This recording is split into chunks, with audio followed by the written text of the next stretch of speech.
Perkenalkan, nama saya Zahra Erwina Firasa Fitri, NIM 136. Di video ini saya akan membahas sedikit tentang manusia dan Al-Quran. Video ini saya buat untuk melaksanakan ujian akhir semester mata kuliah filsafat manusia yang diampu oleh Bapak Muhammad Hamzah. Langsung aja ke pembahasannya. Yang pertama, aspek positif dan negatif manusia. Sebagai manusia, kita sadar bahwa di dalam diri kita itu terdapat aspek positif dan juga aspek negatif. Nah, aspek positif kita sebagai manusia itu bahwa manusia adalah wakil atau khalifah Allah Subhanahu wa Ta'ala yang ada di muka bumi. Untuk menjadi wakil atau khalifah Allah Subhanahu wa Ta'ala di muka bumi itu kita diberi anugerah berupa akal pikiran, sehingga dibandingkan dengan makhluk-makhluk lain ciptaan Allah, manusialah dikatakan sebagai makhluk yang paling sempurna. Manusia juga memiliki martabat serta kemuliaan. Kemudian aspek negatif kita sebagai manusia itu juga diungkap di beberapa ayat dalam Al-Quran. Di antaranya Al-Quran surat Al-Hajj ayat 66 yang berbunyi, sesungguhnya manusia itu benar-benar mengingkari nikmat. Benar-benar sangat mengingkari nikmat. Maksudnya adalah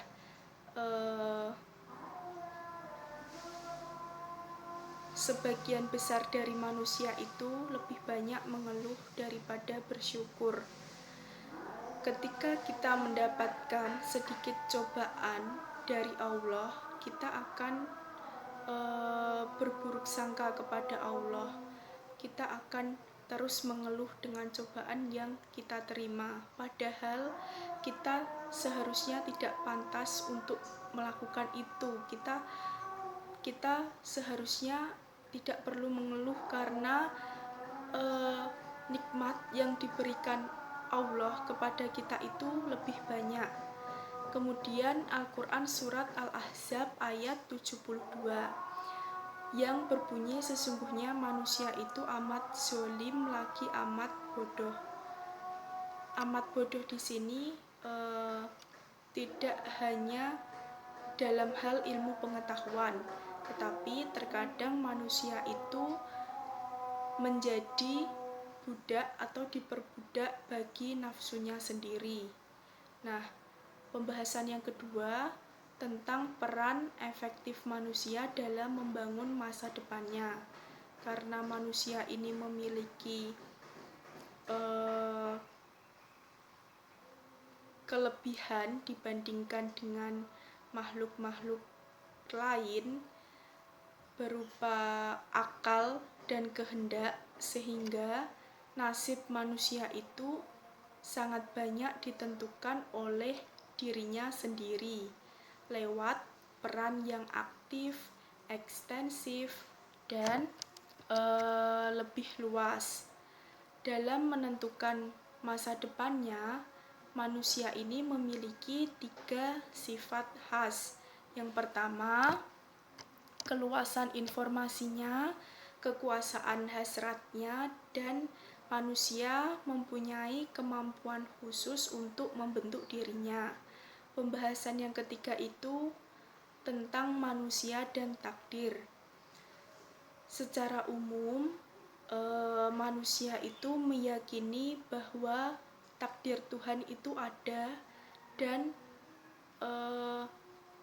tidak membebani atau tidak membatasi kebebasan manusia. Dalam artian manusia menerima takdir yang diberikan oleh Allah. Takdir ini memiliki 2 bagian, yaitu qada dan qadar. Hubungan antara manusia dan takdir sendiri itu adalah hubungan sebab akibat. Jadi segala sesuatu yang kita perbuat itu pasti ada balasannya. Contohnya, ketika kita menjadi seorang individu yang soleh atau solehah, kita juga akan mendapatkan pasangan yang soleh atau solihah.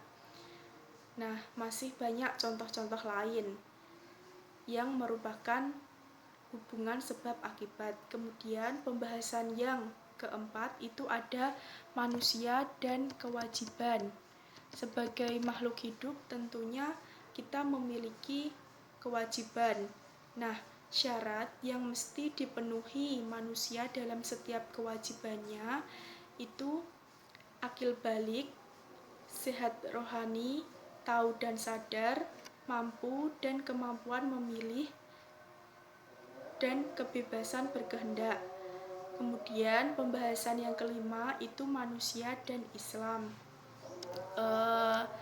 Setiap manusia itu memiliki agama sebagai pedoman dalam menjalankan hidupnya. Istilahnya setiap individu itu memiliki agama untuk agar hidupnya ini memiliki aturan dan tidak sembarangan. Dan di Indonesia mayoritas warganya itu beragama Islam. Agama Islam adalah agama yang di dalamnya menyampaikan ajaran dari Allah yang disampaikan melalui Nabi Muhammad atau yang diwahyukan melalui Nabi Muhammad. Agama Islam itu terdiri dari beberapa akidah dan syariat, yaitu akidah atau kepercayaan, syarat peribadatan, dan syarat akhlak atau moral serta muamalan. Nah, seorang tokoh atau seorang ilmuwan, Hasanuddin, itu mengungkapkan fungsi agama ada 4. Yang pertama, mendidik manusia menjadi tentram, damai, tawakal, ulet, dan percaya diri. Kemudian membentuk manusia menjadi berani, berjuang menegakkan kebenaran dan keadilan dengan kesiapan menghadapi dan berkorban. Ketika kita menyampaikan kebenaran atau keadilan, pastikan banyak orang yang menentang. Nah, kita harus siap dengan kejadian itu.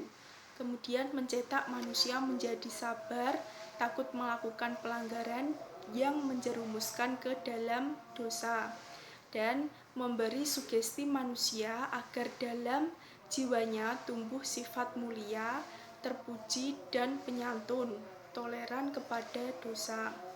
Kemudian berkenaan dengan potensi yang terkandung dalam diri manusia menurut Jalaluddin tahun 2002 dalam buku Filsafat Pendidikan Islam karya Yunus dan kawan-kawan terdiri atas 4 potensi utama yang secara fitrah sudah dianugerahkan oleh Allah kepada manusia, yaitu potensi naluriah, potensi indrawi, potensi akal, dan potensi keagamaan. Sekian materi manusia dan Al-Quran yang bisa saya sampaikan. Mohon maaf apabila ada kesalahan kata atau kesalahan materi yang saya sampaikan. Wassalamualaikum warahmatullahi wabarakatuh.